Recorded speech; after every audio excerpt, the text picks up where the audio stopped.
for whatever reason, Bahgz is not showing on stream. Hello, ladies and gentlemen, and welcome to the 53rd episode of the Nexus Trolls.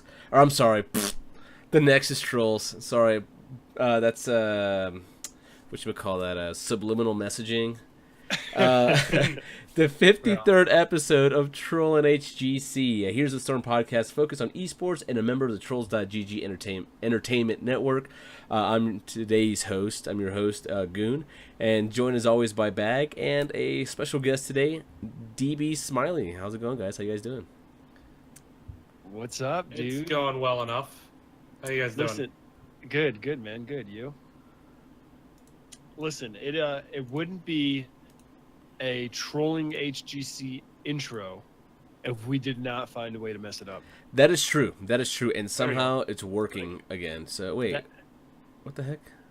He's gone again. No, he's back. That is a tried and true tradition passed down by the grandpappy troll himself, LiQuid, who's no longer here anymore. Rest in peace. Just kidding. No, he grandpappy troll. That's true. That's true. Every episode there was something, whether on stream or off stream, that occurred, and I guess it's just a curse that we're just gonna have to forever live with. Crosby says hiding Bahgz face is probably for the best. So that hurts a little bit. Oh dear. It's because I was cheering for Sidestorm last night, and he wanted NA to show up. So. He did. He was all, and we'll get into that. We'll get into that a little bit later. But I hope you guys had a good weekend. Hope you guys had a good weekend of HOTS. And if you pay attention to the Open Division, I hope it was entertaining enough for you guys. But anyways, Bahgz, let's tell the people about Patreon. Before I dive into Patreon, you got me thinking about Kurt. I believe it's Kurt Russell, right? In Gladiator. No, not Kurt Russell. That's who is it? It's Russell Crowe. Russell Crowe. One of them Russells. One of the Kurt Russell. Wait. In Kurt Russell. Oh, Russell Jimmy's. I don't know. Yeah. Anyways, guys, if you are enjoying this content, if you like what you hear, I strongly suggest that you consider becoming a patron of the Trolls.gg network. We're a group of hobbyists producing content for the community, and every dollar donated goes to helping us create more. Now, you can start at just $1 a month, but we have several reward tiers to choose from, and you can pick the best option that fits your budget. Now, as we progress, we'll unlock more content. Currently, we're at $86 of 150, and that's our third goal, which currently is the call-in show. So once a month, we'll take a call-in show. Listeners, guests, viewers, whoever can call in. We'll probably record it off air. Can call in with their questions and we'll answer. It'll be like a little candid Q&A, so to speak. But yeah, that is our Patreon, and I'm gonna work on that spiel because it's tough to spit out. Right on, cool. I want to become a member of Patreon right now. That's a great idea, DB. Let me tell you where you can do that. Go over to patreon.com/trolls.gg. I actually am going to become a member. I think I'm Twitch subbed right now, but I can switch it over. Yeah. Right. He got that sub in while we were waiting. Appreciate it. Yeah. All right, cool. And before we continue, who's our troll of the week, Bahgz? Come on. Tonight's troll of the week, I threw him in there at the last minute here. It's LDAP. Now, I don't believe LDAP's been a troll of the week before, but he's a prominent member of the community. He puts together every week a weekly podcast roundup on the Heroes of the Storm Reddit, where literally he has a blurb discussing the episode, like what it's about, like a little biopsis, so to speak, of each episode of Lords of the Storm, Into the Nexus, Town Hall Heroes, if they're making a show, Core, Trolling HGC, the Nexus Trolls, everything that's out there. So big shout out to him for putting in that work as well. He's a patron, so thank you for continued support. And man, I know we beat you in Hero League, 45 minutes ago, but hey, chin up, man. You played a spicy Decker Kane. I appreciated it. Decker LDAP's Kane. one of the LDAP's one of the really good guys for esports on Reddit too, as well as he posts a lot of the community topics too. So he's a good guy. Right on, yeah. Appreciate your commitment to the Heroes of the Storm community and the Trolls GG community. More importantly, right, Kappa. All right. Cool. All right, so let's not waste any time here. Let's jump into some news, Bahgz. Tell me what's going on. What's the biggest topic here? The big news is that Storm is officially in North America. They literally got off a plane Sunday, and then like come Monday, we're playing an open division. Like they flying for 24 hours, as I understand it. This is now, for those of you that don't know, let me backtrack a little. For those of you who don't know, Storm Gaming is a North American esports org, but they're typically heavily involved in StarCraft 2, but post BlizzCon 2017, they picked up the Deadly Kittens crew, which was the Southeast Asian team that qualified for BlizzCon for the region. They were looking to participate in the North American Open Division scene in Phase 1. Unfortunately, they struggled to acquire their visas in time and were unable to do that. And they went through some issues getting it done because we're already halfway through Cup number 4 in North America, and they have just gotten involved in that. So they just participated for the first time yesterday. Again, 24 hours of travel from the Philippines, got all the way to, I'm not even sure where they're in North America, but made it to North America. I think they're in Virginia. They're in Virginia. Okay, so they're on the East Coast, or as I like to call it, Lesser Virginia. I'm from West Virginia, so there you go. They are on the East Coast. They I believe they have a team house together. Mm-hmm. The org has set them up for success, but they're kind of scrambling, right? So they've got 4 guys from the Philippines. 3 of them were from the core Deadly Kittens roster. One was just, I think, another Philippine pro player from StarCraft. One of the other teams. He was a StarCraft, I think. He was a StarCraft 2 pro, right? That's what I heard, but I couldn't confirm it on Wikipedia, so I didn't source it. And then the 5th player was Caesar Salad, which is an amateur support player. And last night in comms could not communicate with them because they don't speak English. So don't they know some English? I think they I'm sure they like it's. I might be like underselling it, like because I think you might be. No, or maybe overselling it. I don't know. I mean, if it's any consolation, like I'm a support player in Hero League all the time, and no one ever can understand what I'm saying. Like, don't die and back up, and hey, I have a heal. Please stop diving. Sorry to interrupt. No. They posted a video today, by the way, which we'll add into the show notes. They posted a video of them like a little promotional, like, hey, we're here. Didn't get to see that. It's like a minute long. It's like a little vlog, and they seem to be communicating in English pretty well. I mean, yeah, they have accents. Okay, all right. But so, I mean, yeah, I am. I'm trying to oversell. Well, no, I'm trying to like hype. Yeah, hype. They lost last night, and I wanted them to win, so I'm making an excuse. I'm making excuses that way for their loss, right? So, that being said, they did make it to the quarterfinals, and along the way, they did. I don't know. They look good and bad at the same time. It's hard to explain. So, we'll see how they play after they've had some more time to settle in. Mm-hmm. And we'll talk a little bit more later because, Goon's got a hand in that as well. Also, Goon, I don't know if not that big of a hand. I believe you have like a stake, right? Like a heart, piece of your heart. Piece of my heart. Yeah. I guess another bit of news. I am a coach for No Tomorrow now. Nice. Yeah, they brought me. Oh wait. Is that what we're going with? I'm sorry. I don't know. That's where I was going, but I was going to try and build it up a little bit more, bud. Oh, by the way, I'm the coach of No Tomorrow now. Yeah. I'm a coach. We have a coaching staff. Help the guys out, focus more on communications and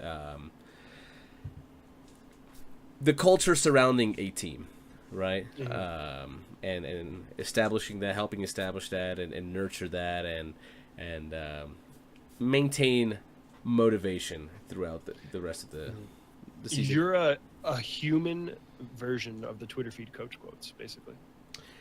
I don't think I'm that smart, but yeah.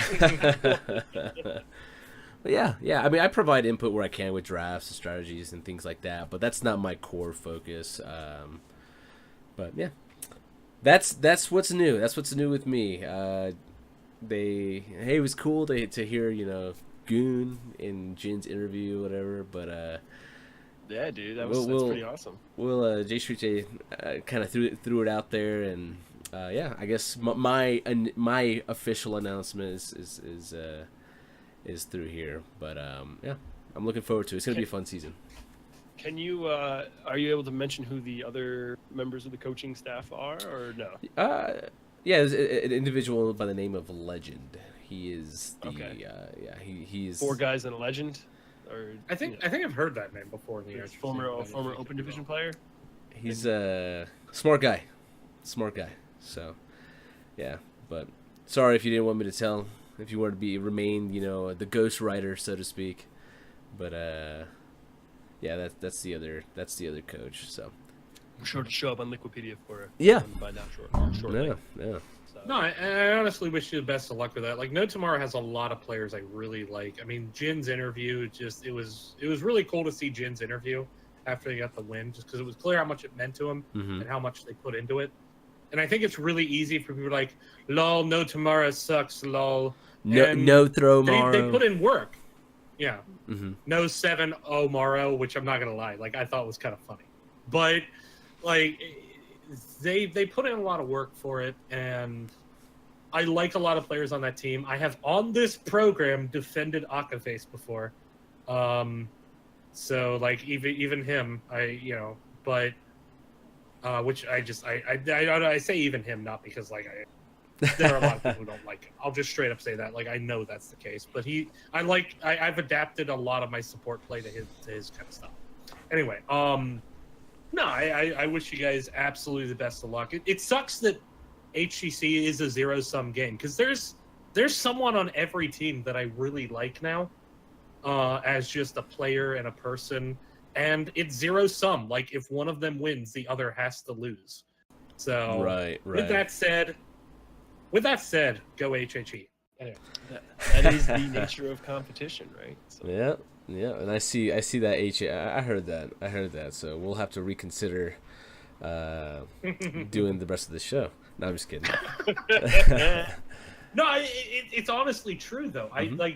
The only team that I can look at and be like, I don't really love anyone on that team, like, I don't really like anyone on that team in terms of, like, really follow their careers, is maybe Simplicity. But, like, I don't hate, like, King Calf and K1 and Tiger and Hosty. I'm leaving one out. Anyway, I mean, like, I don't dislike really anyone in NAHGC.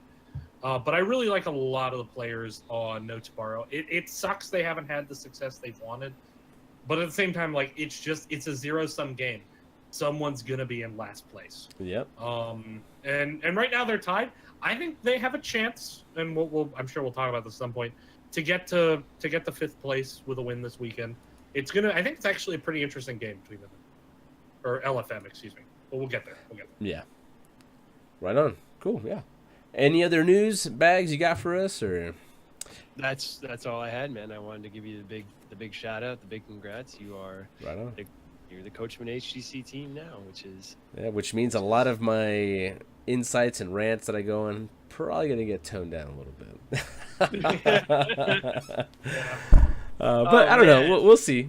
Maybe we'll keep it real. We'll still keep it real. It's just I also need to consider you gotta go full Zoya, dude. You can't tone it down. You gotta go full Zoya. I can't do that. I miss Zoya talking about HGC. If I do that, no one's gonna allow me to sit in scrims. So that's a lot of people hated Zoya, but you gotta love the spice he brought, the passion he brought. Yeah, right? yeah. Someone's got to keep it real. Yeah, even if they're wrong. Western Clash, August 10th. Through the 10th and 11th, right? Is that what that is, or what's the or was it 10th to 12th? It's that weekend. I didn't write the date. It is that weekend, yeah. It starts on a Friday. I know it because I was gonna buy tickets and then I didn't. And if you want, I can talk about that. No. I'm Start curious. date August 10th, end date August 12th. Western Clash, Eastern Clash August 17th and 19th. So Okay, Eastern Clash is the week, pretty much the week after. After, the yeah. week after, yeah. 1 week after, yeah. Yeah. It's typically been that way because, as we all know, the West is better, so therefore it has to go first. That's a fact. Please don't like take that clip and be like, "Oh my God, DBSmiley is a racist." Oh God! It was a joke. It was a joke. We just went 0 to 11 real quick. Yeah, that was fast. All right, see you guys end stream. I love sushi. The Eastern culture is great. And we're out of here. All know that right. right. Yeah. You know that No, I'm back. I'm just kidding. Fade black. No. So, are obviously DB, you're going right. You're going to the Western. I am not. Oh, you're not. Okay. So no. So I mean, I'll just give the short reason. I was about to buy tickets, and then I met a girl, and so I teach a summer class. That's the weekend after the summer class ends, and we've been dating 2 months, so she's gonna meet my parents. Oh, So wow. Good for you, I'm not man. going. Yeah, no, it's actually been going really well. As you can tell, I'm incredibly socially fucking awkward in real life. But Okay. no, it's going extremely well. And so it's not one of those like, oh, my girlfriend does. She knows I actually like this. Like, I've actually shown her my casting of this because she doesn't like the game, she doesn't play it, but she was like that. I was passionate about it. So no, it's been going really well. Good for you, man. Right on. There's a lot of good So I'm stories. heading that back to start West that way. Virginia that weekend instead of West LA. Except it's not really West LA. It's like North LA. Anyway. Yeah. So I potentially might be going. It's if I do go, it'll be the day after on the 10th of August. I'm actually going to a concert in Las Vegas. I'm just a few hours away from Vegas, and then a buddy of mine that lives there is also into HOTS, and he was like, hey, he kind of threw the idea around, hey, would you be willing to go out to the Western Clash after the show? It'd be a day later or the next day, and I was like, thinking face, that could potentially be an option. I would let everybody know. And if you're going to Clash, let me know. We can hang out, have a beer or something, watch some games, whatever. I'm down for that. And my girlfriend would be going too. So that's where I'm lucky right there. My girlfriend likes HOTS and she likes all that stuff. It's not like she actually said she would go, but I really want her to meet my parents. Yeah, no, yeah. That's good. It's that serious a relationship. That's awesome. That's Good awesome. for you. Cool. All right. All right. Let's go into some results. Let's do it because I want to talk about Miracle. Let's move right into it, dude. Oh, I Yeah, thought that the game. bumper Oh my was God. playing. No bumper. Thought No the bumper. was playing. No, I was like, get right into it, dude. You're talking. No bumper. Okay. We're cruising, boy. All right, let's. So we're gonna start out in Korea. They always come up first in the series. So, yeah, I already spoiled it, but so Korea, which has been pretty like very tiered, very Striated very as black fuck. and white. It's the phrase I've used. It's very like 3-0, 3-1. We're better than you. You lose. Like Genji beats greater than everyone else, right? Well, for the most part, that was true this weekend, except in one series. Yep. Miracle, the former sister team of Genji, now on their own, just known as Miracle, defeated Genji 3-2. Miracle is a middle of the road team in Korea. They are battling for the opportunity to go to the Eastern Clash. They are sitting at 4-2 with a 12-8 map record, and somehow managed to defeat the defending champs, Genji, the mid-season brawl winners, the Eastern Clash winners, Phase 1 winners, former BlizzCon champs, Gold Club champs, like Genji, winners of the 4 last international events they've gone to. Lost to Miracle, 3-2. Yeah. Bahgz and I did an HGC and chill on this over the weekend on Sunday, right? If I'm not mistaken. Correct. We watched the VODs. We watched the VODs of the games and kind of just hung out and talked about it and whatever. What I saw was a physically tired Genji team and also a Miracle that knew how they wanted to draft and how to draft better than Genji in some respects. But it was definitely really, very interesting. from the body language of that set, like we mentioned on the show, like you could see it in between sets, like Miracle looking very motivated, very high energy, ready to rock, had a clear and concise plan going into the set, and were able to execute it. Gen G very much like, we're punching into the clock today. We're gonna do our 8 and skate and go home. Unfortunately, they weren't able to skate. They lost. You can see it in the first map, the very first set, where they lost to Miracle drafting an Asmodan. I mean, granted, it was on Volskaya. It's one of the maps we've seen him on, but just a very like, it seemed like Gen G kind of not taking it very seriously, just kind of messing around. They later would go on to win the next 2 maps. You have to wonder, and we mentioned it on HGC and Chill. Would Gen G have 3-0'd Miracle had they just taken the first game seriously? Because they did go up 2-1 and ultimately lost 3-2. They lost the last 2 maps on Infernal Shrines and Towers of Doom. Don't for the most part, Korean teams, when they go to like international events, or they're playing, or like maybe they're playing another random team or someone in their league, don't they typically kind of like sandbag the first game a little bit, and then just kind of like, I don't want to say mess around or like throw games. They kind of just they do different things. Top Korean teams, they do odd things, and then like, okay, now they got a couple kills on us, or we lost that game or whatever. Now we kick it up a notch. And I mean, we certainly saw Gen G put a lot of odd things, like as would be said in like any like on the court sport or on the field sport, you'd say like put something weird on tape that the enemy has to plan for.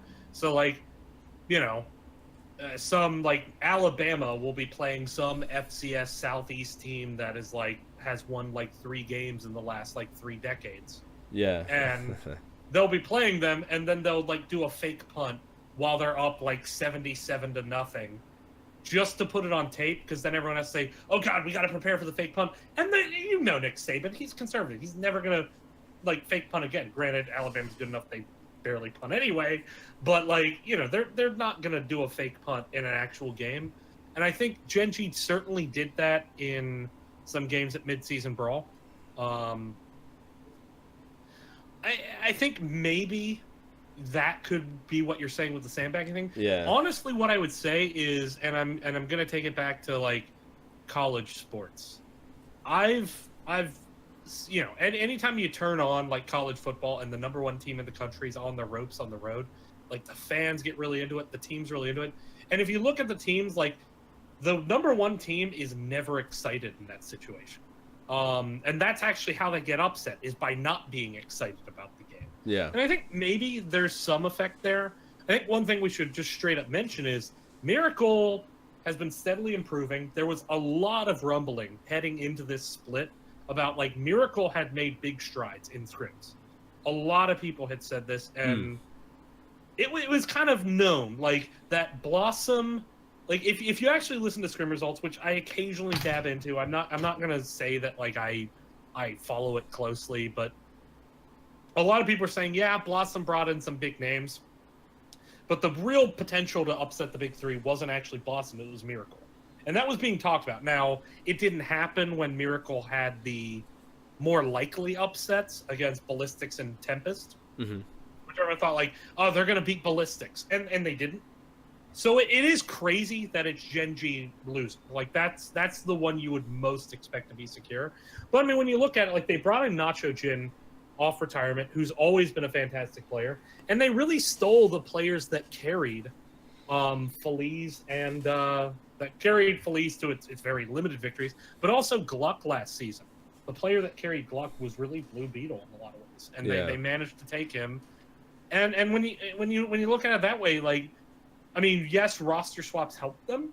I think keep in mind, like, if this is 2 years ago, like nearly like right before the start of HGC as we know it now, right? The Gold Cup World Championship, which was like start of 2017, MVP Black MVP Miracle, which is what Miracle is now, finished 2nd.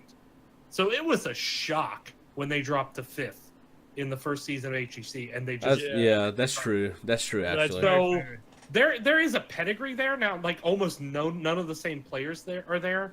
But I do think that like that group of people that are like kind of running that ultimately, I think know what to do.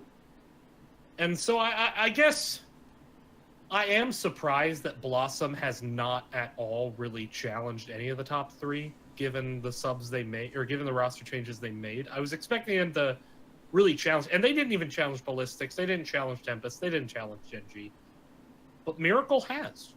And so I do think Miracle's the better team, and as we'll talk about it later, I do think Miracle will be the team that finishes out the Eastern Clash, because we know 7 of the teams in the Eastern Clash so far. We don't know 8.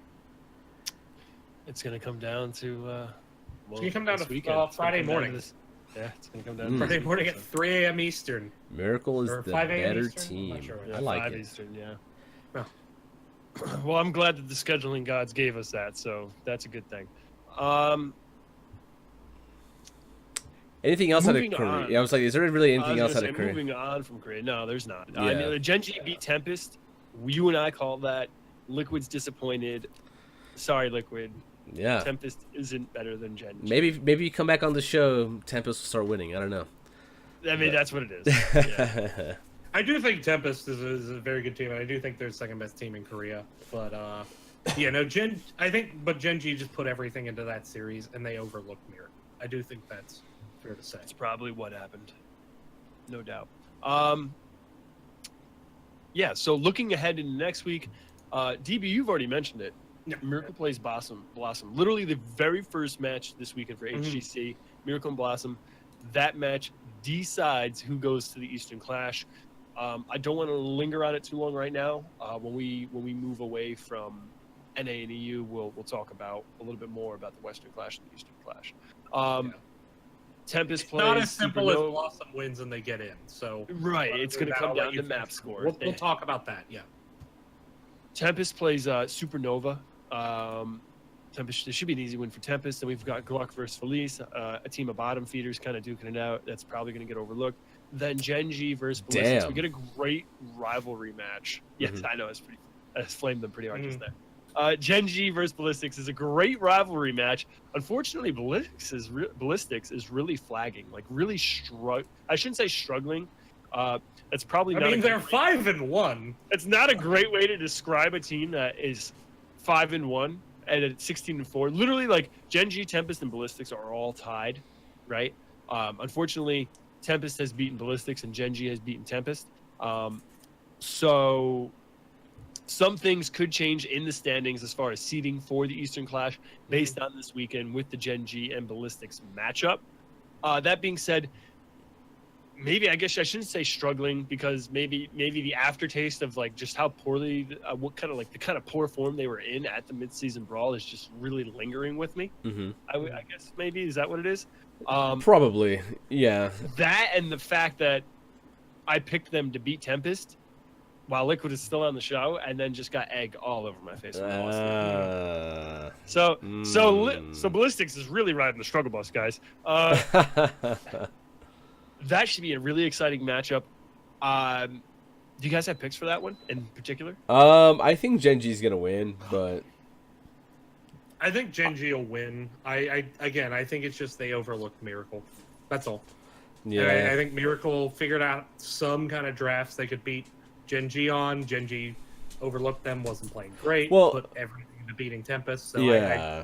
I think Genji just cleans the plate. It's the only game they got to play this week. I mean, They're getting ready for Eastern Clash. Historically, Genji has shown that, okay, you might have, beat us once. You made the gods bleed, so to speak, and they adapt real fast. Like we see that at any of the international events. Really, they start getting pressured by comps or playstyles and things like that, and they adjust almost instantly. The next game, they're ready to go. So I'm sure after a week, they clean up what they need to clean up and just start bodying everybody again. I don't know.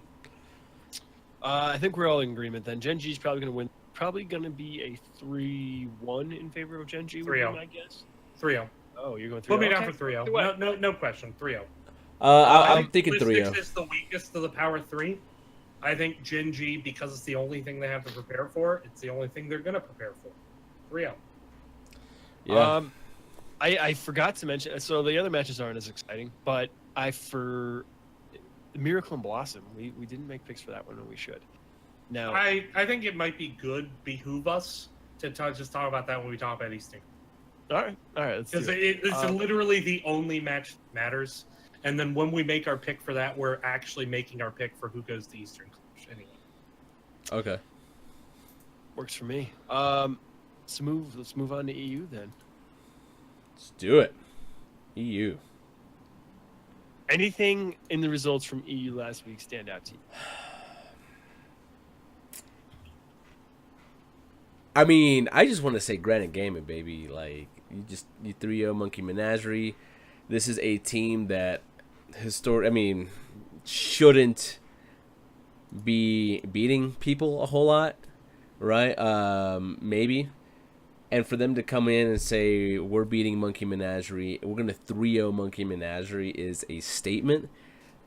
Granite Gaming obviously shows that they want to be in HGC and that they are here to play, they're here to get better, they're here to keep their spot, and to want to be the best. Obviously, we know Monkey Menagerie is a meme team, sure, whatever, cool. But, like, now Monkey Menagerie is like, well, shit. They're beating us. We thought we could probably sit comfortably in the middle and just be okay. Now we actually have to work? Are we getting Crucible? Could this happen? Yeah, like, that's so... It's like a day of reckoning almost, right? Like, Monkey Menagerie is now sitting in 7th place. They were 3-0'd by both Granite Gaming and the Leftovers. The meme team is getting memed on. Listen, now, I have not had conversations with any of these players. Part of me wants to think that they are trying hard, but I don't think so. I think they wanted to they knew they couldn't win, but they figured they were just good enough to collect the paycheck. And if that's the case, I hope that they get what's coming to them for coasting, man, and not putting in that effort. I hope they get crucibled, and I don't necessarily hope that they lose, but I hope that it's like that's their rock bottom. They go to Crucible, they win at Crucible. I'm like, wow, we're gonna have to put a little effort at least to stay afloat. They don't scrim a whole lot. I mean, if I'm Vatermelons, aka Epunks Black, even though Zealots is 8th, like right now, I'm thinking if we get the Crucible, which they're easily on. They've won every cup so far by pretty wide margin. I don't think they've lost them.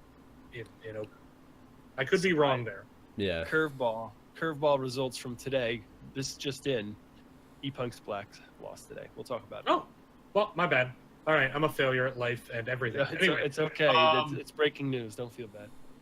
Anyway, what I would say is they're still probably going to be first place at the end of the day, but maybe they're second.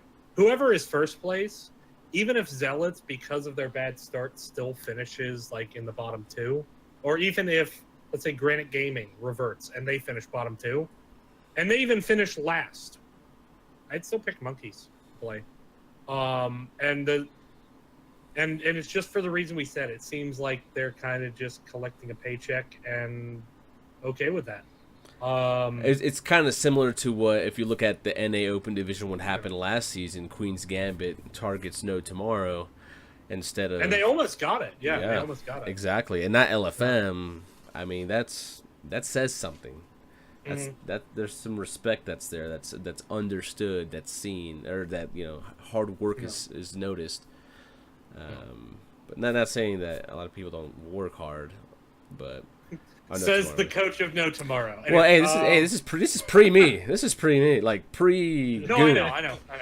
Whatever. No, I'm not blaming you for all of it. Anyway, I guess the thing I would highlight there is, to me the big surprising thing is, while Team LiQuiud is still supposedly they're back, baby.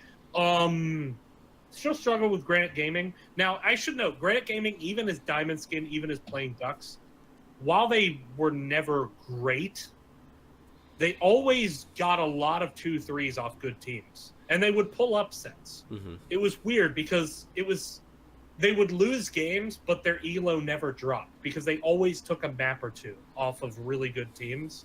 And so I guess I'm not entirely surprised that Granite Gaming is doing better. I mean, obviously the big surprise is Leftovers.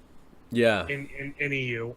We're all talking about Granite Gaming. It's like, by the way, Leftovers is literally a win away, or they could even lose, and they could still go to Western Clash.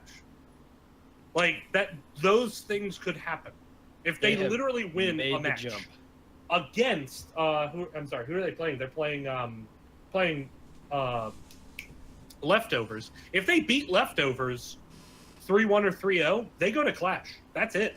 It's they go. It's a big deal. Granite Gaming does. But if Leftovers beats Granite Gaming by any margin or loses 2-3, they could go. They definitely go if they win. They could go if they lose 2-3. We'll talk about that more later. Yeah. But so like Leftovers is in the driver's seat at this point. Like we're talking about Granite and how much they've improved. Let's talk about how Leftovers is about to send Fnatic home. So I think that's the big surprise. I am hoping that happens. Really? That would okay. be. I mean, we'll that's a boot. Later, but so a couple weeks ago, Leftovers is badass. I love what they've done. Yeah, They showed so much resilience. That reverse sweep against Fnatic was language okay, right? Yeah, I don't see. Fucking amazing. Fucking amazing. Okay? Like that was. Okay. It was such a clutch reverse sweep. It was such a well played set from then on out. That was one of the series. Like I saw the result and I had to watch the VODs, and they just played damn near fucking immaculate at times. Not through the whole reverse sweep, but at times that reverse sweep. Some of the team fights were goddamn immaculate, and I want to see them. I want to see them go. I do. But we'll talk about what I think will happen later. So real quick, a couple of weeks ago, we were talking about like the EU power levels and like did EU as a region get worse or better? I actually listened to this podcast recently. Yeah. Yeah. So I'm going to ask that question again, based off what we're seeing right now. Do we still think like what do we think EU is right now? I think Dignitas and Method are way above the rest of the field. I think Method is going to just stomp Team LiQuiD this weekend. I do. I'm actually expecting a 3-0. And that's not... I think LiQuiD has just been on the better side of some coin flip team fights. But I do think the overall level has dipped. I still think the top... So I guess if we talk about Western Clash, I think the top 4 of Western Clash will be 2 NA, 2 EU. I think the top 2 of Western Clash will be 2 EU. And I think it'll be Dig and Method. But I think Heroes Hearth and Tempo Storm make top 4. Okay. So my thought process is the fact that the below that of EU has dropped and the top 2 of NA have climbed. Yes, I would say EU has dropped. Yes. Okay. I just stick by what I said. What was it, 2 weeks ago now, or last week? Maybe I think it was last week actually. What's it last week? I don't remember. Yeah, it was last. I believe it was. I think it was last week. I was listening to it in the grocery store recently. Anyway, it's my argument remains the same. Is that EU, like 2 through 6, used to be extremely competitive, right? Yep. It was Diamond Skin 2 through 8 even. Yeah, I mean it was like Diamond Skin and Leftovers. Maybe they were a tier behind, but your Tricked eSports, your Dignitas, former Dignitas, LiQuiD, Zealots, all extremely competitive. Any one of those teams could have beaten any one of those other teams on any given Friday, Saturday, or Sunday. It was just Fnatic that was heads above, better than everyone else. Now it's not the case. Like Dignitas is head and shoulders above everyone else. Then it's Method, and I agree. Like I'm the Team LiQuiD truther. The fact of the matter is they are winning by the skin of their teeth. They are winning ugly. Wins are wins, but they are winning ugly, and the map score reflects that. They have the same record as Method, but their map score is only a +5 as opposed to Method's, which is a +10. Exactly. Leftovers as a team has improved, yes, but I think that a lot of the other teams have either stagnated, plateaued, or have gotten worse. Zealots have gotten worse. Monkey Menagerie, formerly Tricked eSports, have gotten worse. Fnatic has gotten worse. Granite Gaming has plateaued, is pretty much a wash. Leftovers has gotten better. LiQuiD, I would even argue, is a wash. They're just doing better because as the region has gotten worse, because they've plateaued, they have just kind of like floated up, I would argue LiQuiD has actually gotten better. Yeah. But not as much better as to move from like, can they make Western Clash to, oh my god, they're going to make Western Clash easily. Like, I do think that difference is because of EU's dropping off. But I would also say that LiQuiuD has still gotten somewhat better, and I do think Granite has gotten somewhat better. I do think I don't know if it's Fnatic's gotten worse or they've just gotten bad in critical situations, which I guess is a way of saying worse in so many words. But it's like they are missing out. Every series has classics been a now. 5-game series, right? Except one, right? Even their wins. Let me check. So they have a 3-1 win and a 3-1 loss, but yes, the rest have been 5-game series. So all their losses have been 3-2s. One of their wins was a 3-2. Which, in fairness, it also means they've taken 2 wins off Method. They've taken a win off Dignitas, which is not bad, but they're just fucking inconsistent. I honestly, like, I know they got rid of Quacknix for reasons. But I think his leadership and his shot calling, especially in Late game. high pressure, pivotal, high impact moments, was immeasurable. I mean, it's just he won them games that they shouldn't have won back in the day by just making calls that I would have thought went south that didn't. How many core calls have we seen this season from Fnatic? Alone, and that was in phase 1 when they were the second best team in the year. Like, it's just not there anymore. I think he means in phase. Yeah. Phase two. Yeah. Oh, right. So none. No, not that I can think of. Not that I can think of, but I also have not been watching HGC as religiously this season. So, that being said, unfortunately, his leadership skills haven't translated over to the Zealots because they haven't won a match yet. They are competitive. They are fighting tooth and nail, but they haven't won. And so I don't know. Yeah. It seems like the roster moves that happen in EU post midseason brawl or pre midseason brawl, based on what the transfer period is, were just not great moves. It was just a lot of teams trying to get better, but a lot of teams not finding the right chemistry mix or filling the right pieces that they thought they would have had. And so for some teams, kind of staying pat was a win for them. In Method's case, going back to the old expert formula, that was the correct move for them because, that was able to. I was not surprised that worked out. By the way, just saying. I mean, because I expected that to work out very well. Absolutely, that expert team was great, and it's showing that they still have top that 4 chemistry. World at BlizzCon last year. Top 4 at BlizzCon. You mentioned that Quacknix's leadership or whatever is not translating over to the Zealots, and I mean, for me, in my eyes, that is probably a symptom of not having the most experienced players on your team to respond to those kind of calls, to understand that maybe, I'm not flaming, or maybe this is just the call that's being made. We need to execute. I need you to have the confidence to execute. Maybe there's a lack of that going on. I don't know what's missing. They are, like I said, they're working hard. I don't know who the captain of the team is specifically. Right now, it is a mix. So, formerly, that Fnatic team was able to use Swedish comms. They didn't have to speak in English, which I don't know if that's a benefit or not. But you look at Zealots, and that's a rainbow squad. You've got Zarmany, who's from Slovenia, Shad, who's from Spain, Chris, who's from Germany, Quacknix is from Sweden, Robodoba is from Australia. Like they're forced to use English. I don't know if that's a factor, how that all works. It's just, I don't know. It's hard to explain, but you'll have to wonder that maybe there are some chemistry factors within that squad that aren't working like they would hope. Yeah. Because you look at that roster on paper, it is very talented. Well, here's something I would actually say. First off, ADRD's drafting is actually quite good. It's weird, it's unconventional, it's quite good. But the other side is, I know it's really sexy to hate on Mopsio because of that toxic moment he had on Munefair's stream, which, it happened. I'm not going to pretend it doesn't. He has an attitude. But look at what his team is doing now. Leftovers is a win away from the Clash. Like, yes, he's clearly has some behavioral issues that need to be addressed. Well, to be fair to him, he's gotten work. He's gotten some. And as far as I can tell, like it's not been repeated. And by the way, like I actually hate this internet outrage culture where the worst day of your life is the day that you are judged on for the rest of your fucking life. Like I despise this internet outrage culture. I downvoted every thread that was like Toxio, blah blah blah. And by the way, like I'm not saying this to be an apologist for him. What he did in that game was a fucking dick move. But he did in that game, and if everyone's totally, completely honest with themselves, I'm not saying that people have intentionally thrown games, but they've gotten toxic in at least one game.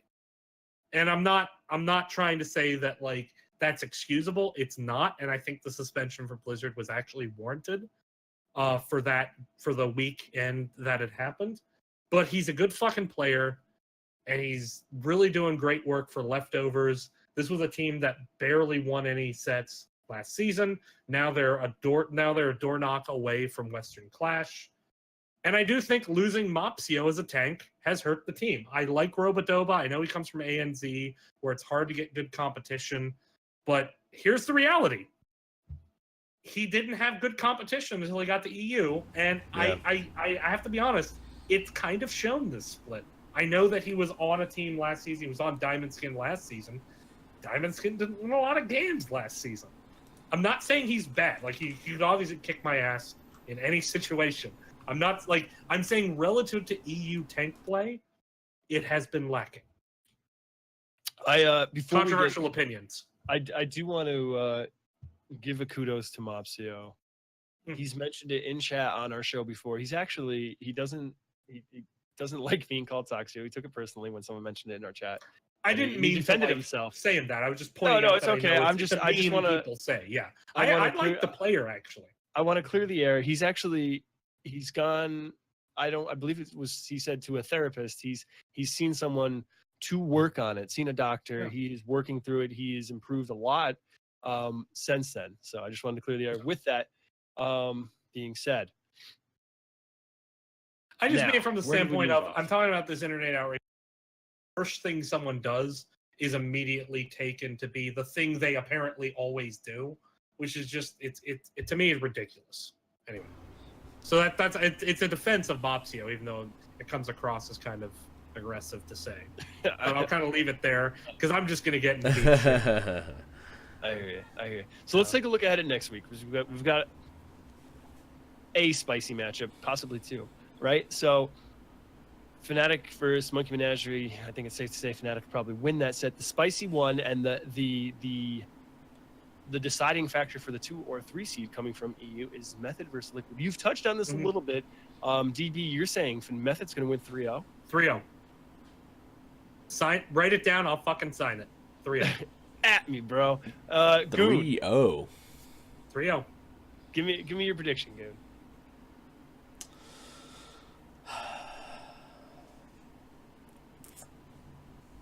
(3-2) LiQuiud. Wow. Following my heart, boy. So, I'm the resident Team LiQuiud truther on this show. Team Freedom, Team LiQuiud are my teams for each region. I do not see that. I think Method's going to win. Method has been playing well, and I would argue that they have been playing better as this phase has progressed. I'm going to say Method in a 3-1. So I'm going to like lean a little towards DB, but I'm not going full 3-0. You guys are probably so right and like cool, but I always hold out hope. I always have hope. I can't. Roxette's got a song for you, right? I like LiQuiud, by the way. I like Hasuabs is like one of my favorite European players. I really love how Nurak has switched the support role. I like Team LiQuid, but they're gonna go fucking down. It's 3-0 Method. They're just playing too well. What about Granite Gaming and Leftovers? What do we got there? So now I was gonna say that's the second spicy matchup of the weekend. I'm going Leftovers, and I'm going in a 3-2, and I think it's gonna be competitive. 3-1 Leftovers, and they surprise everyone who, hadn't been paying attention for the last 5 weeks, and they go to Western Clash. Yeah. I'm with DB on this one, 3-1. As much as I want to see, like, that would be awesome to see Granite Gaming. I think this is the time for Leftovers, in my opinion. And they're really gonna pull out the stops and go hard here. They're gonna look good. They're gonna look good doing it. This meta is very big on warriors making plays, and as I've already said, Mopsio makes plays.